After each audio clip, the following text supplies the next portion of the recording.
Boom. How's everybody doing? Great to be with you.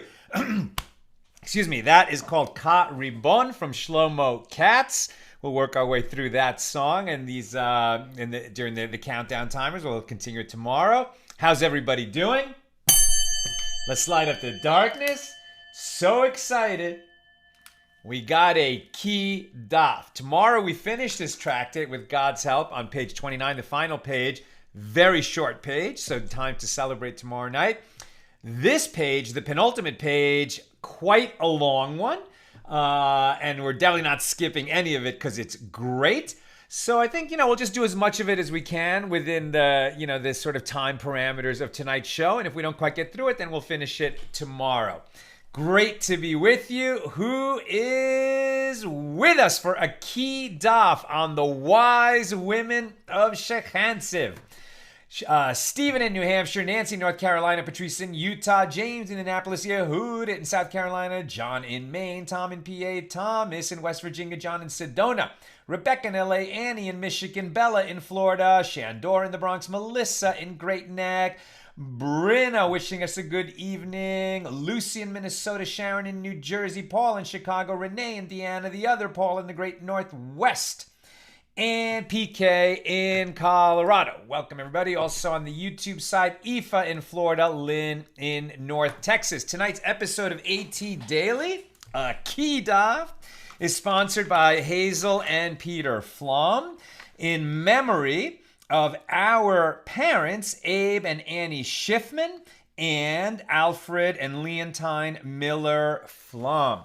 May their memories always be for a blessing. May our learning tonight, and it's spectacular learning, accrue to their merit in the world of souls and lift them ever higher. Hazel and Peter, may you and all your family, all your loved ones be showered in blessings. And we say amen. And thank you for enabling us to share more Torah with more people around the world.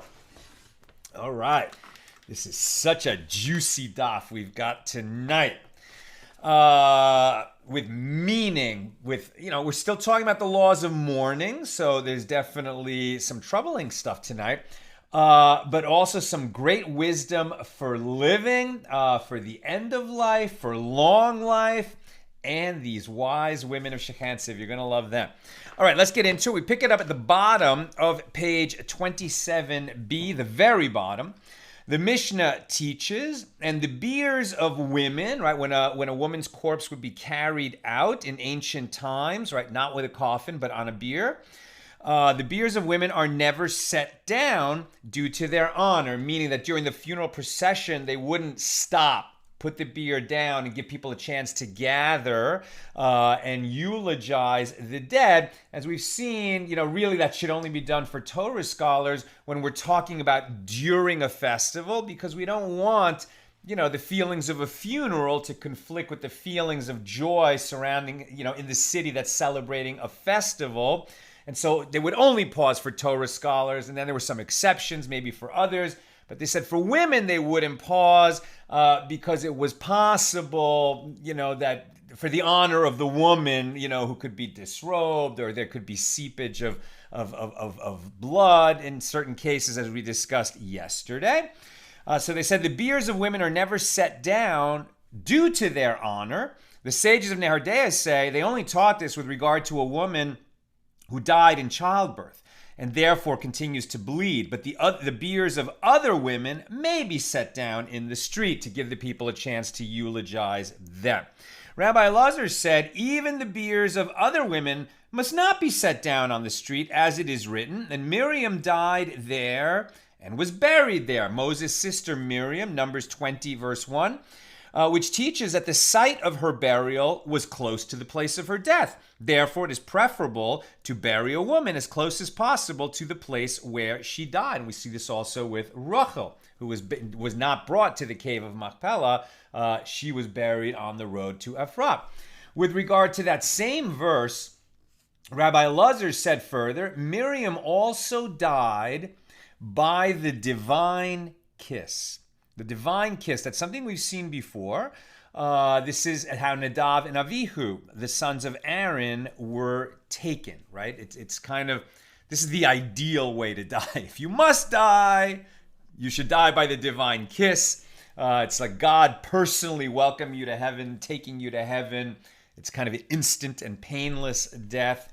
And Miriam, like Moses, died by the divine kiss. What is the source for this? This is derived through a verbal analogy between the word sham, there, stated with respect to Miriam, right? She died there.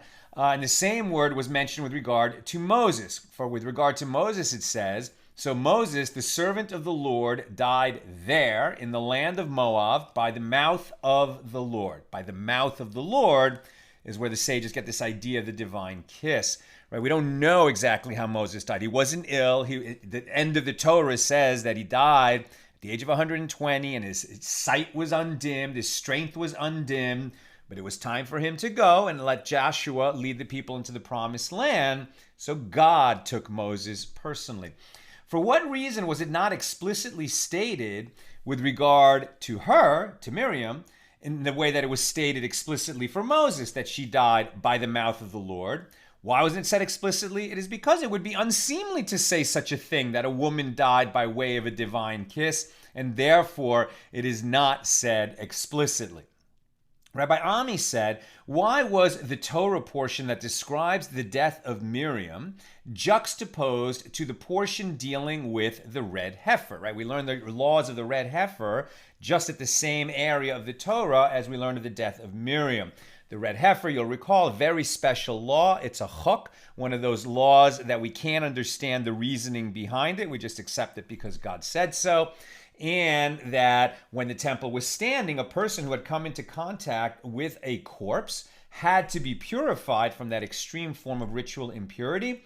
And how was he purified? Because the waters of sprinkling were placed on him, sprinkled with the ashes of the red heifer.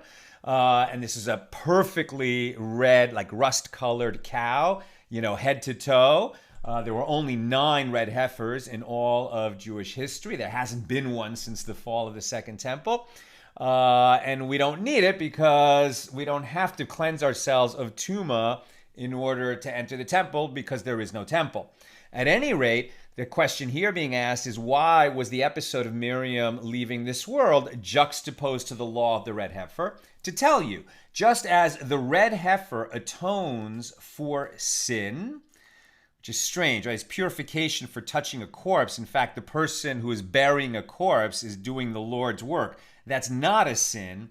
Nevertheless, there's an understanding that the red heifer atones for sin, for the people, like the nation. So too, the death of the righteous atones for sin. And Rabbi Elazar said, this is a better example, why was the Torah portion that describes the death of Aaron juxtaposed to the portion discussing the priestly garments? This teaches you that just as the priestly garments atone for sin, and we've seen that teaching many times, so too the death of the righteous atones for sin, meaning not their sin, but sins of the nation, right? That when the righteous are taken from us, that somehow it's like they've left this world and their death always atones. Usually it atones for the person who's taken. But when a purely righteous person like Aaron is taken, his death does atone, not for his sins, which are few and far between, but for the whole nation. And Rabbi Ami said, why was the death... wait a minute. And the sages taught the following baraisa. If one dies suddenly without having been sick, this is death through snatching. If he became sick for a day and died, this is an expedited death. Rabbi Hanania ben Gamliel says this is a death at a stroke, as it is stated, Son of man, behold, I'm about to take away from you the delight of your eyes at a stroke. Ezekiel 24:16, shortly before Ezekiel lost his wife. And when this prophecy is fulfilled, it is written, so I spoke to the people in the morning, and that evening my wife died, said Ezekiel in 24:18. If the person was sick for 2 days and then died, this is a quickened death. If he was sick for 3 days and died, this is a death of rebuke. If he died after being sick for 4 days, this is a death of reprimand. And if one died after a sickness lasting 5 days, this is the ordinary death of all people. Now, what's being said here, very controversial, even for the sages, is this idea that if a person has a little bit of warning before they die, like they get injured badly or they get very, very sick. So if they have 5 days or more knowing that death is coming and sort of to prepare for it, say goodbye, allow others to say goodbye to them, this is a normal death. And if it's faster than that, then it's almost like the person is being punished in some way. And it's kind of like, and the worst is somebody who's taken suddenly. Now, this just happened in our communities. I've been mentioning every day for the last week. Today, I went to the last day of the Shiva Minyan for that tragic, tragic loss of a young tzaddikis, right? So this was not just a young mother of 5, but the more you hear about her, she was a really, really righteous person who was just all about helping others and making sure that her children were going to lead a life of Torah and mitzvahs. There's no way that she was taken, because of some sin or hidden sin or something like that. She was just taken suddenly, tragically, from her husband and her family. And, today, the mom, it was the last day of Shiva when the family gets up. And, here, in fact, in today's DAF is described the wailing of women when someone dies. And it was like just so heartbreaking, crushing. Okay, so the woman, the young mom, was taken suddenly last week. From this, it would seem like she did something wrong, and that's why she was taken suddenly and didn't get a chance to say goodbye, nor for others to say goodbye to her. No. Some sage may say that and hold by it, but as we'll see, the great sage Rava completely disagrees with that view. And we'll see this many times, right? And we saw it even in the Bible, in the book of Job, right? That Job has these terrible, terrible misfortunes, loses his wife and his kids and all terrible, terrible things. And some of his friends are saying, well, it must be that you did something wrong and all this is happening to you to sort of atone for you. Like you've undergone so much misery, so much terror, so much heartbreak that now you're done sort of atoning for your sins. And Job is like, I didn't sin. I know I didn't sin. Right? It was a test arranged in heaven. He didn't sin. And others agree and others disagree. So we'll see that the sages are often trying to say that there is a quid pro quo, and generally in the world we do see that, ultimately the wicked suffer, but so many times the wicked prosper, so many times the righteous suffer, and there is no direct cause and effect. Maybe there was more cause and effect when God was sort of directly dwelling in the midst of Israel, when the temple was standing, the presence of the Lord hovered over the altar where the offerings were brought, and the whole nation was at a much higher level, and that's why tzara'as existed, right? That if you'd speak Lashon Hara, you would have this outbreak on your skin eventually, and you would go through a spiritual cleansing of that spiritual malady. But that disease, that condition, that skin condition no longer exists because the whole nation is at a much lower state. And so in today's world, for sure, there's no cause and effect like that. But even at the time of the sages and even at the time that the temple was standing, there was argument about this point, as we shall see. So don't jump down the sage's throat and say that somebody who dies suddenly, it's not because of their sin. I don't buy that. Rava doesn't buy that. Many sages don't buy that. It's just a point of contention among them. All right, let's continue. Where am I? So Rabbi Chanin said, what is the verse from which this is derived? This idea that people who die quickly, it's some kind of a punishment. So it is stated, behold, your days approach that you must die. Deuteronomy 31:14, God talking to Moses. So this verse is expounded in the following manner. Behold, hen, indicates one. Approach, karvu, a plural term, indicates two. Your days, yamecha, also a plural term, indicates another two. And therefore, in total, this is 5. And so the average, warning that a person gets, minimum warning that they're going to die, is 5 days, according to Rabbi Chanin. And the Gemara discusses the significance. And how does the word hen indicate one? Because in the Greek language, they call the number 1 hen, right? I guess maybe in ancient Greek, I don't know if today. The Gemara discusses the significance of death at different ages. If one dies when he is 50 years old, this is death through charis, right? So we've talked about charis, excision, death at the hands of the heavenly court, right? Which may be a punishment. It's ascribed to certain sins that you will then, be killed by the heavenly court. But what does it mean that you're killed by the heavenly court? Are you struck down right then? No, it's like these sins pile up. You might suffer that years from your life are removed. How many? Hard to say. But here, one view is that if you die at the age of 50, you were taken before your time, and at that point you atone with your early death for some sins that you committed. Right? But then you're done. That's the good news about charis. You've atoned already, so now you're ready in the next world. Okay, where am I? So if one dies when he is 50, this is death through charis, the divine punishment of excision meted out for the most serious transgressions. If he dies when he is 52 years old, this is the death of Samuel from Ramah, the prophet Samuel, Shmuel. And if he dies at the age of 60, this is death at the hand of heaven. Mar Zutra said, what is the verse from which this is derived? As it is written, you shall come to your grave in a ripe age, bechalach. Job 5:26. And the word ripe age, bechalach, has the numerical value, gematria, of 60. And it is alluded to there that dying at this age involves a divine punishment, right? If you're taken at the age of 60 precisely, somehow you're being punished for some sins you committed. One who dies at the age of 70, however, has reached old age. One who dies at the age of 80 dies in strength. Like that was a good long life if you get to 80, as it is written. And it's interesting that they're saying this because, my life expectancy keeps going up in modern times with medicine, nutrition, all kinds of things that we have now that the ancients didn't have. So while it was certainly possible for people 1,500 to 2,000 years ago to live to 70 or 80, and even longer ago than that, the Bible says it, right? We see that in Psalms. I think it's Psalm 90, right? That the years of a man's life are 70, and if granted special vigor, 80. Most people did not reach that age, right? So it's almost like they were saying, well, most people died because of some kinds of sins. Well, because most of us do sin in some way, right? Unless we're a saint. Everyone else is not a saint, so of course we have many sins.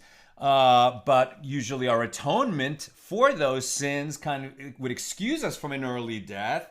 But according to this view, dying at these ages, we're being punished for something. As I said before, Rava will strongly object to this. One who dies at the age of 70 has reached old age. One who dies at the age of 80 dies in strength. As it is written, Psalm 90, the days of our years are 70, or if by reason of strength, 80 years. Rabbah said not only is death at the age of 50 a sign of charis, but even death from 50 to 60, 50 through 60 years of age is death by charis. And the reason that all of these years were not counted in connection with charis is due to the honor of Shmuel from Ramah, who died at the age of 52. And the Gemara relates that when Rav Yosef turned 60, he made a holiday for the sages, explaining the cause for his celebration. He said, I have passed the age of charis. Rav Yosef was a very saintly sage. He was concerned that he could die of charis and celebrated when he got past it, because He's humble and human. Abaye said to him, Master, even though you have passed the chorus of years, have you, Master, escaped the chorus of days? As previously mentioned, sudden death is also considered to be a form of chorus. So Abaye is saying, well, you didn't die at a premature, youth, like too young. But if you're taken suddenly, that could also be a sign of chorus, even if you die at a ripe old age. And Rav Yosef said to him, well, grasp at least half in your hand, for I have at least escaped one type of chorus by living to 60.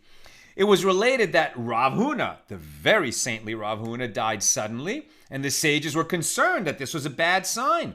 So the sage Zuga from Hadayev taught them the following. They taught these principles, that one who's taken suddenly, it's a bad sign, only when the deceased had not reached the age of strength, i.e. 80. But if he had reached the age of strength and then died suddenly, then not only is this not a death by chorus, it in fact is death by the divine kiss. Rava said, right, this is Rava's objection. Rava said, length of life, children, and sustenance do not depend on one's merit. I repeat, Rava said, how many years you live, whether or not you have children, and what kind of a livelihood you make, right? Are you rich or poor? Do not depend on one's merit, but rather they depend upon fate, right? So you could be a wonderful saintly person and die tragically young. You could be a saintly person and be poor. You could be a saintly person and be deprived of having children. It's just a matter of fate, says Rava.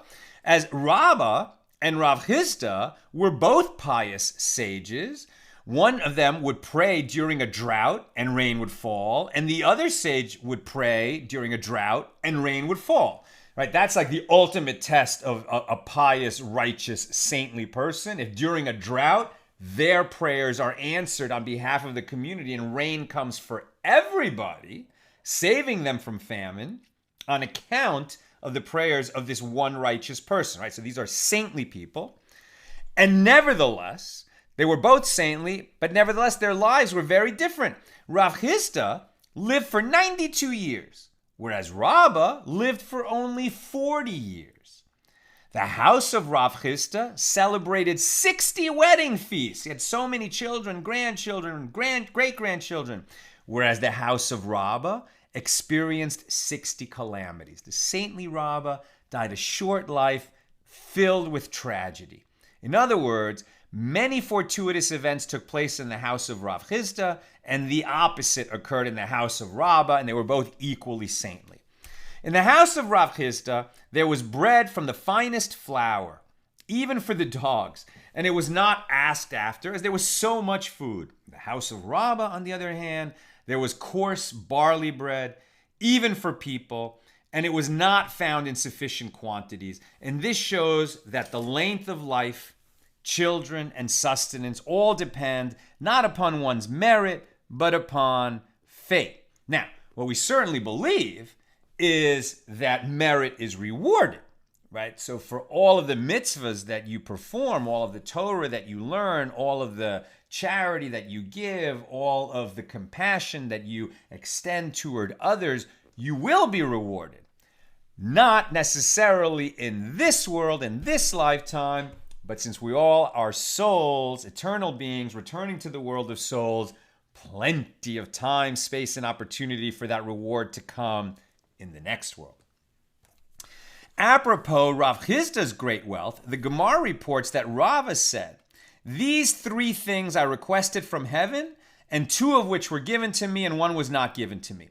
I requested the wisdom of Rav Huna and the wealth of Rav Chisda, and they were given to me. I also requested the humility of Rabba bar Rav Huna, but it was not given to me." That is a sage statement, right? He requested the wisdom of a great sage and the wealth of another great sage, and these he received. And he requested the humility of a great sage known for his humility. And he says, this was not given to me, right? I admit I'm not as humble a person as I should be. was Rava speaking, right? Beautiful. One who admits that they should be more humble, he's well on his way to being as humble as he ought to be. The Gemara continues its discussion of the deaths of the righteous. Rav Seorim, Rava's brother, sat before Rava, and he saw that Rava was dozing, which in this case is a euphemism for he's about to die. Right? So Rava was on his deathbed, and the hour is drawing near. The breathing labored, etc. Rava said to his brother, "Master, tell him, the angel of death, not to torment me." Knowing that Rava was not afraid of the angel of death, Rav Seurim said to him, "Master, are you not a friend of the angel of death?" Like, Rava seems to be saying, tell the angel of death to go away, or at least not to torment me as he comes to take me to the next world. And Rava's brother is saying, but I know you're not afraid of death. Why are you saying this to me now? And Rava answered, since my fate has been handed over to him, and it has been decreed that I shall die, the angel of death no longer pays heed to me. Meaning that previously, the angel of death did listen to Rav and whatever Rav said to him. And Rav Seurim said to Rava, Master, appear to me in a dream after your death.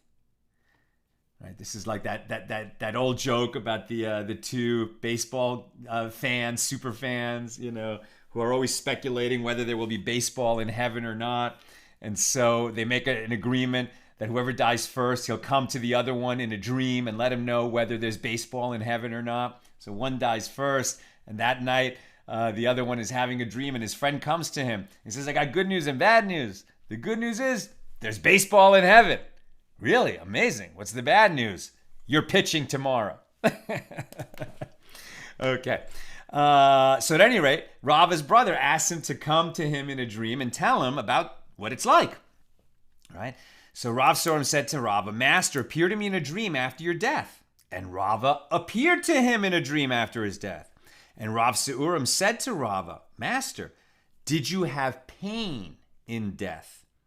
And Rava said to him, it was like the prick of the knife when letting blood. Right? So that, as a medical treatment, was like super common in the ancient world. One of the most common remedies that they had for sort of all conditions is just to bleed you a little bit, right? Like open a vein and let some blood come out, which would naturally diminish your energy and relax you. And it was, like a little bit of a sedative. Probably gave people a chance to rest and recover from whatever else was ailing them. It was not a particularly painful procedure, just scary to see some blood coming out, but it didn't really hurt very much. And that's what Rava said. It's like having your blood let. It's not so painful to pass from this world. It was similarly related that Rava, right? Rava's the one who just died in that story. Earlier in his life, Rava sat before Rav Nachman. And he saw that Rav Nachman was dozing, meaning that Rav Nachman was slipping into death. And Rav Nachman said to Rava, Master, tell the angel of death not to torment me. Same thing that Rava would later say to his own brother. Rava said to him, Master, are you not an important person who is respected in heaven? What are you worried about? They're going to treat you great up there. Rav Nachman said to him, in the supernal world, who is important? Who is honorable? Who is complete? I'm a prominent sage here, is what Rav Nachman is saying. Up there? Who knows? Right? We don't know. It may be that there was an unknown, very modest, homeless person who was helping people whenever he could. And when we get to the next world, this unknown person could turn out to be a saint, and he could be at the head of the heavenly academy. And I, who tried to learn and teach much Torah in my life, maybe I don't even rank near that guy. Who knows? Who knows? Says Rav Nachman. Rava said to Rav Nachman, Master, appear to me in a dream after your death. And Rav Nachman appeared to Rava in a dream after he died. And Rava said to him, Master, did you have pain in death? Rav Nachman said to him, very famous line from the Talmud. One of the reasons tonight is a key DAF. Rav Nachman reported to Rava in a dream, what is it like to die and leave this world? It's like removing a hair from a bowl of milk. It's that easy. It's a beautiful image. Why would it be so easy to leave this world? We fear death. We're terrified of death. We avoid death. We're just so freaked out by death. And Rav Nachman reports, leaving this world was like just drawing a hair from a bowl of milk. Like easy, painless. Why would it be like that? Because the soul is going home. But nevertheless, says Rav Nachman, were the Holy One, blessed be He, to say to me, go back to that world, the physical world that I just left, and be as you were, I would not want to go. Why? For the fear of the angel of death is great, and I would not want to go through such a terrifying experience a second time. So reports Rav Nachman in Rava's dream, the worst part of dying is just the fear of death. And that's so intense that he wouldn't want to go through it again, even if it meant he could live longer. But dying itself, like removing a hair from a bowl of milk. The Gemara relates that Rabbi Elazar was once eating teruma, right? So if he was eating teruma, it must be that he was a Kohen, right? Only priests can eat teruma. When the angel of death appeared to him, and he said to the angel of death, I am eating teruma. Is it not called sacred? It would be inappropriate for me to die now and thereby defile this sacred teruma. I would become a corpse. I would be touching this teruma. Therefore, the sacred food that only Kohanim, only priests can eat, would be disqualified as sacred food because it came into contact with a corpse. So don't kill me now while I'm eating teruma. And the angel of death accepted this argument and left him. And the moment passed, and he lived for some time afterward. It was similarly related that the angel of death once appeared to Rav Sheshis in the marketplace. And Rav Sheshis said to the angel of death, shall I die in the market like an animal? Come to my house and kill me there like a human being. And the angel of death apparently accepted the argument. It was, so too the angel of death once appeared to Rav Ashi in the marketplace. And Rav Ashi said to the angel of death, give me 30 days so that I may review my studies. For you say above, like you heavenly beings, like the angel of death, fortunate is he who comes here to heaven with his learning in his hand. That's what we can take with us from this world, right? All the Torah that we learn, that we can take with us. Any money, houses, cars, can't take that. But Torah that we learn, we can take it with us. And so Rav Ashi wanted to make sure that the final bit of Torah he was learning in that final month of his life was firmly in hand, because that would be the last stuff he could learn in this world. And he wanted it firmly in hand. Fortunate is he who comes here to heaven with his learning in his hand. And on the 30th day, the angel came to take him. And Rav Ashi said to the angel of death, what is all of this? Why are you in such a hurry to take me? Why can you not postpone my death? And the angel of death said, the foot of Rav Huna bar Nasan is pushing you, as he is ready to succeed you as the leader of the generation. That young sage is going to become the next greatest sage of the generation. And one sovereignty does not overlap with its counterpart even by one hairbreadth. Therefore, you cannot live any longer. We saw this before also with the lives of kings. Kings, right? God takes a direct hand in the rulers of the world. And so the life of a king is sort of predetermined exactly how long it's going to be, because as soon as he dies, the next king comes into office, and God takes the direct hand in the lives of kings. Likewise, the greatest scholars of the generation. The angel of death was unable to take Rav Chisda because his mouth was never silent from study. Apparently, if you're in the act of speaking Torah, you can't die at that moment. So the angel of death went and sat on the cedar column that supported the roof of the study hall of the sages. And the cedar wood cracked, and Rav Chisda was silent for a moment as he was startled by the sound, and at that point the angel of death was able to take him. The angel of death could not come near Rabbi Chia, owing to his righteousness. One day the angel of death appeared to him as a poor person. He came and knocked on the door, and he said to Rabbi Chia, bring out bread for me. And Rabbi Chia took out bread for him. The angel of death said to Rabbi Chia, Master, do you not have mercy on a poor person? Obviously you do. You just gave me bread. Why then do you not have mercy upon that man? Meaning himself. At this point, the angel of death reveals himself. And what he's saying to Rabbi Chia is, look, A poor man comes to your house. He needs bread, so you give him bread. I'm the poor angel of death. I can't leave until I collect a soul to bring to the next world. That's my fate. That's my lot in life, as it were. So give me what I came for. Give me what I need. You're obviously a generous and righteous person, and the thing that has to be given to me is you. So give to me, says the angel of death. Why then do you not have mercy upon that man, upon me, and give me what I want? And the angel of death then revealed his identity to him and showed him a fiery rod in order to confirm that he was in fact the angel of death. And at that point, Rav Chia surrendered himself to him. Rabbi Chia accepted that his time had come. And that concludes our discussion of that Mishnah. I'm sorry I said yesterday that Mishnah number 6 here in chapter 3 was the final Mishnah of the chapter. I was mistaken. This Mishnah that we're starting now, Mishnah number 7, is the final Mishnah of Tractate Moed Katan and of chapter 3. Mishnah number 7, and we're on the B side of page 28. On the intermediate days of a festival, so we're back to, right, Chol HaMoed. These are the laws of Moed Katan is about Chol HaMoed, the intermediate days of Pesach and Sukkot. On the intermediate days of a festival, women may wail in grief over the deceased, but they may not clap their hands in mourning. Rabbi Yishmael says those who are close to the bier may clap. On new moons, Hanukkah and Purim, right? So Rosh Chodesh, Hanukkah, and Purim.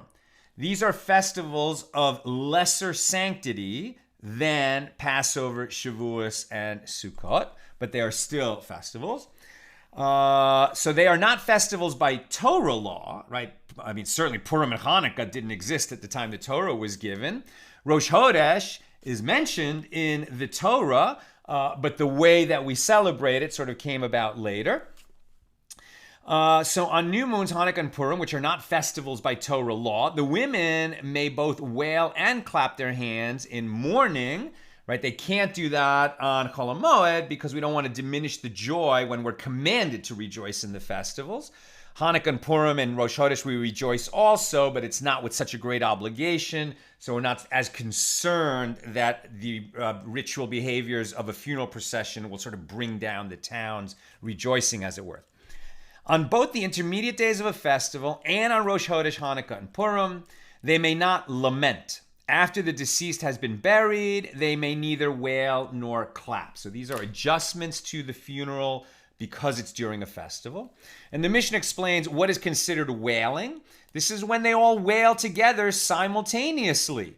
And what is considered lament? This is when one speaks and they all answer after her with a repeated refrain, as it is stated, and teach your daughters wailing, and everyone her neighbor lamentation. And it's interesting how they're talking here about specifically the way that women wail and lament. It's not that the sages are so paternalistic or, in this patriarchy and macho that they assume men don't cry, only women cry. Not at all. They talk about men crying many times. What they're saying here is that women have a special sort of channel or avenue for mourning, which is vocal and vociferous, and it's good that they have that. It sort of increases everyone's grief, which is good, that we should mourn the departed. But it's just problematic during a festival since it's very loud and affects everyone else who's busy rejoicing in the festival. So the sages sort of made them tone down their grief on the festival, during the festival. In order to conclude on a positive note, so conclude, we're not at the end of the tractate, but we're in the last Mishnah. Right? So if you were originally just reading the Mishnah, you would only be reading Mishnahs. The Gemara comes, right, a few hundred years later, and adds all this commentary. But so this would be the final Mishnah of Mishnah Moed Katan. And this would be the final line of that Mishnah. And since we've been talking so much about mourning and grief, the Mishnah is going to end on a positive note. And it says, but with regard to the future, the verse states, Isaiah 25:8, he will destroy death forever, and the Lord God will wipe away tears from off all faces, and the reproach of his people he will take away from off all the earth. In other words, when Mashiach comes, there will be no death, right? That's what is being said here. God will destroy death at that time in the future redemption. So it's amazing to me to hear that now, both about the wailing of women and that in the future there will be no death, because this morning at the 7th day of the Shiva Minyan, like I mentioned, the mother of the departed young mom of 5, her mother was just beside herself, wailing with grief. And my good friend, Joel, who lost his wife, said to me, may the day come soon when death is no more. I mean, he didn't know he was quoting a line from Isaiah of today's DAF, but he said that to me this morning at the final day of a Shiva Minyan. I'm getting chills, no accidents. Okay, Gemara. What do the women who wail over the dead say? Rav said, the women say, woe over him who is now departing, woe over him who is now returning the pledge, i.e. his soul, which had been deposited in his hands all the years of his life, right? So we as a living human being are, holding a soul that God lent to us, the poor soul, pure being of light and goodness, riding around this world in a, human body with human needs and vices, etc. But when we leave this world, when the human body dies, so we return the pledge to God.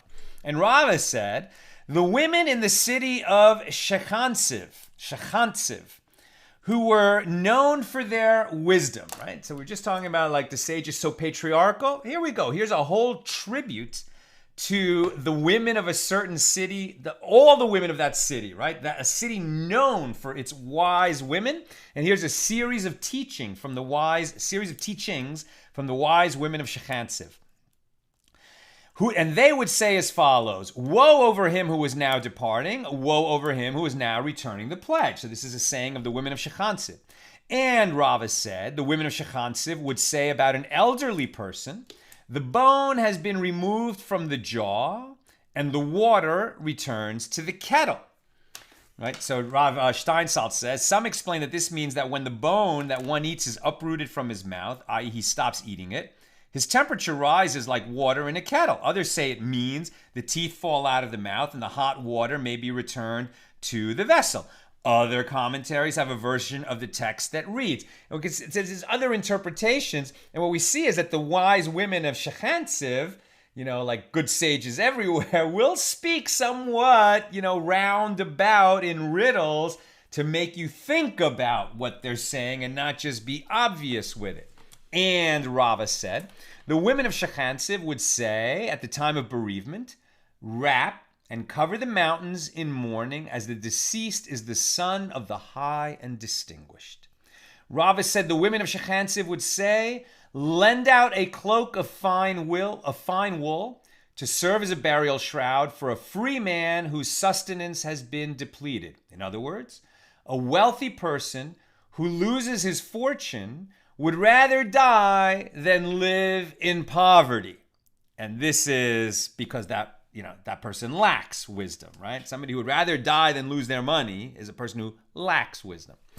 And Rava said, the women of Shechantziv would say, a person runs and tumbles at the ford and still he borrows.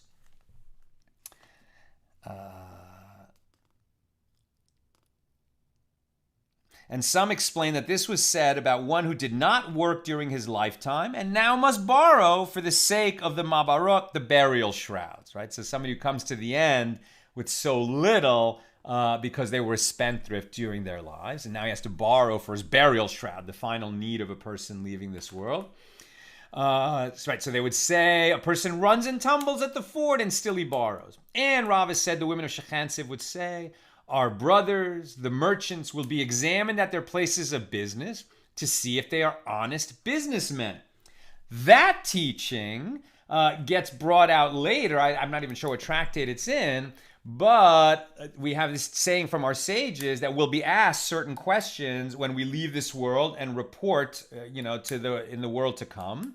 And the first question that will be asked is, I think it's the first question, is were you honest in your business dealings? Meaning, were you honest when no one was looking? Were you honest when you couldn't get caught? When you know that you weren't going to get caught, were you shading a little bit in your own favor? Or were you meticulously honest even when no one was looking because you fear God? And I think the second question is, did you set regular times of Torah study? But here, it seems like the sages got that from the women of Shechantziv. Our brothers, the merchants, will be examined at their places of business to see if they are honest businessmen. And Rava said the women of Shechantziv would say, death is like death, as everyone must die, and suffering is like interest. Everyone's got to die. If you suffer in this world, it's actually a gain, right? Because all of us have to pay a price. We've all sinned many times, right? We have to pay a price for that. We're all going to be held accountable. If we suffer in this world, we've already done a lot of atoning for whatever sins we've committed. And when we get to the next world, it's like, we've accrued a lot of equity, as it were. That, suffering we won't have to endure in Gehenna when we go through that purification of the soul during, about a year or less before we can go on to the next world and fully enjoy it. And it is taught in a baraisa that Rabbi Meir would say, with regard to the verse, it is better to go to the house of mourning than to go to the house of feasting, for that is the end of all men, and the living will lay it to his heart. That's Kohelet, Ecclesiastes, a saying of King Solomon. And that is wisdom for King Solomon, the wisest man who ever lived. And that right there, is wise. It's always good to go to a wedding feast. It's fantastic. You're fulfilling a mitzvah. A bris, any kind of bar mitzvah, fantastic. But if you must choose between a house of mourning and a house of feasting, you go to the house of mourning because they need you there, because your presence matters so much to the bereaved, and ultimately you will grow in wisdom much more from a house of mourning than any other place. Matters relating to death. What should the living lay to his heart, right? So when Ecclesiastes says it is better to go to the house of mourning than to the house of feasting, and the living will lay it to his heart, what should the living lay to his heart? What is it that you learn at the house of mourning? Matters relating to death. And these matters are as follows. He that eulogizes will be eulogized by others. He that buries others will be buried by others. He that loads many words of praise and tribute into the eulogies that he delivers for others will be similarly treated by others when he dies. And he that raises his voice in weeping over others will have others raise their voices over him. And some say, one who does not raise himself with pride, but chooses his place among the lowly, will be raised by others. As it is written, do not exalt yourself in the king's presence, and stand not in the place of great men, for it is better to be told, step up here, than to be degraded in the presence of the great. Right? One who humbles himself will be exalted by others. And the sages taught the following baraisa: when the sons of Rabbi Yishmael died, 4 elders entered to console him. Rabbi Tarfon, Rabbi Yosei HaGalili, Rabbi Elazar ben Azariah, and Rabbi Akiva. And Rabbi Tarfon said to them, know that Rabbi Yishmael is a great sage and well-versed in Agadot, the stories by which we learn. Let none of you interrupt the words of another, but rather each person should say something novel of his own. And Rabbi Akiva said, and I shall speak last. So Rabbi Yishmael, the mourner, the one who lost his sons, opened, and he said about himself, many are his sins. Due to this, his bereavements came in quick succession, and he troubled his teachers once and then a second time to come and console him. Right? This is the great humility of Rabbi Yishmael. The fact that I've lost, multiple children quickly in succession, troubling all the sages to come and console me, it must be because of my sins. Having been granted permission to speak, Rabbi Tarfon answered and said, well, with regard to the death of Aaron's sons, it says, but let your brethren, the whole house of Israel, bewail the burning that the Lord has kindled. Leviticus 10:6. Right? So when Nadav and Avihu, Aaron's older sons, were taken, why did they die by the divine kiss? Because they brought strange fire onto the altar of the Lord. Was it a sin? They did something that was prohibited.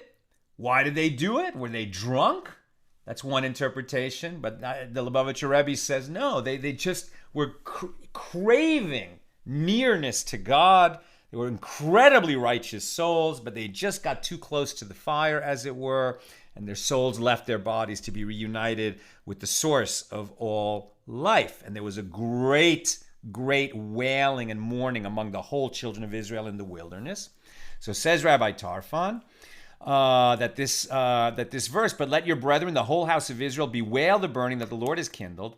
Are these matters not inferred as a kal v'chomer, if, with regard to Nadav and Avihu, who performed only one mitzvah that is explicitly mentioned in the Bible, as it is written, and the sons of Aaron brought the blood to him for the first offering, this was nevertheless stated about them, then, that the whole nation bewailed their loss. Then, with regard to the sons of Yishmael, who were well known for their performance of many mitzvahs over the course of their lives, all the more so should the entire Jewish people bewail their death.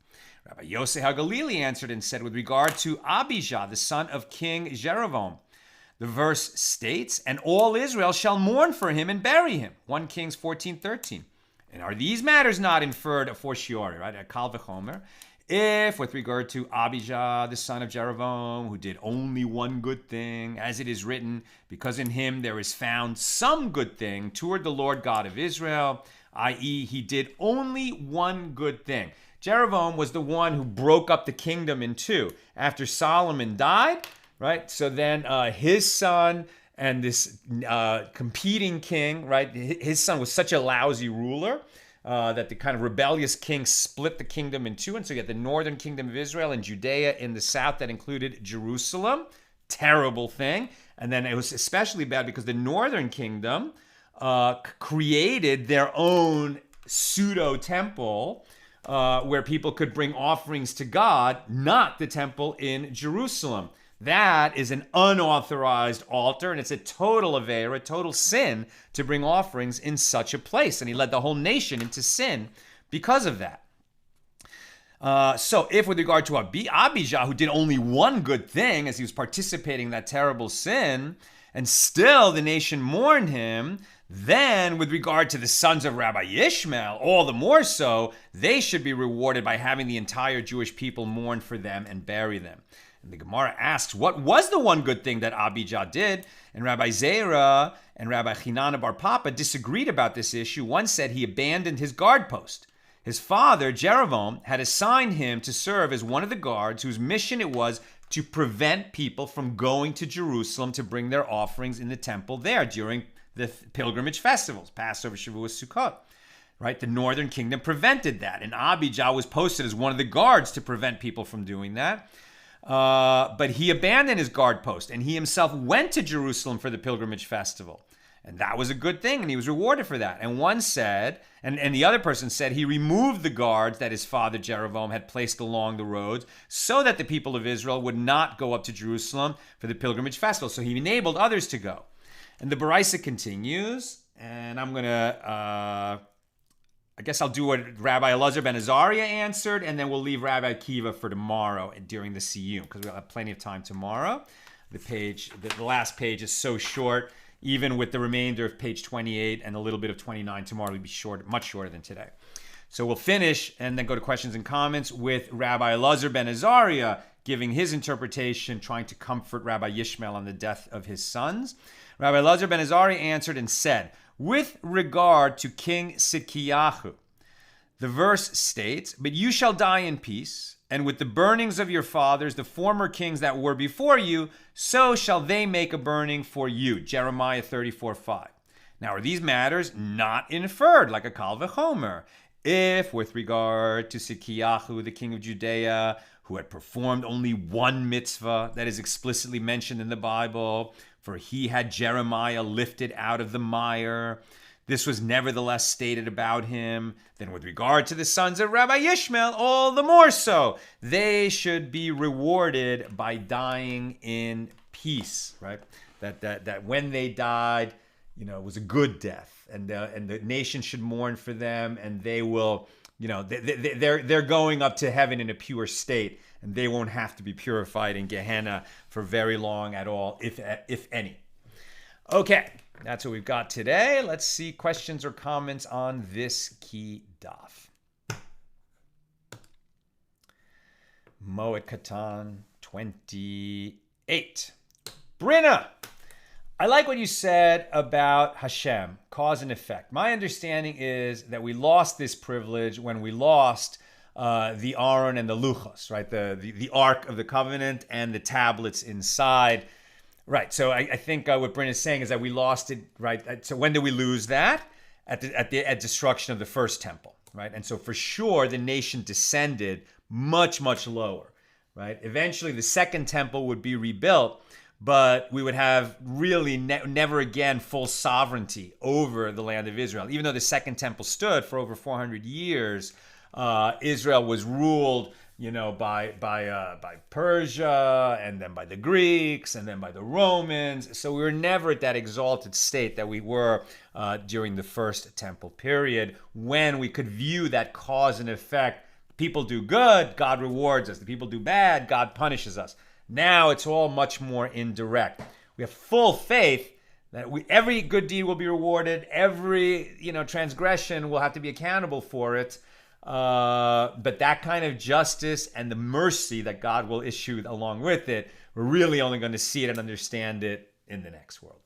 Sam, it is important to note that most Jews live longer than most non-Jews. I didn't know that. And this is largely for two reasons. One, we wash our hands before eating, so life comes through the mitzvahs. And two, because we lived largely isolated from the larger populations, thus avoiding many communicable diseases found in the larger population. So I think what Sam is saying, that in ancient times, the Jews would often live longer because they ate separately, lived separately, avoided some of the diseases that the rest of the people had. This certainly was the case, as I understand it, about the Black Death, right? That when that terrible plague, I'm sure Bill will tell us, but it was more like half the population of Europe died. Maybe more. And the Jews didn't seem to be quite as affected as others. And so they said the Jews caused the plague. But then, once the rats and the vermin kind of got in among the whole population, the Jews suffered just as badly. I've heard this before. I don't know if we have firm evidence of it, but it sounds right, Sam. Ifa. It seems to me, in my reading of Torah, death is rarely a punishment for sin. Directly. Punishment for sin may be being forced to live. Cain, for instance, right? Cain had to live with his sin of killing Abel. Very good, Ifa. Seems to me there is truth in the saying that the good die young. If part of our purpose in this life is to learn and improve, perhaps the good have learned all they need and are therefore freed. That's a beautiful teaching, Ifa. You're absolutely right. And we certainly, I think there was a note that I didn't read there. But even up for the sages who say that people, who are taken young, it's because of some sin, that only applies once they reach the age of 20. People who die before they're 20, it has nothing to do with their merits or not, even for the people who say it is because of merits that the length of life is determined.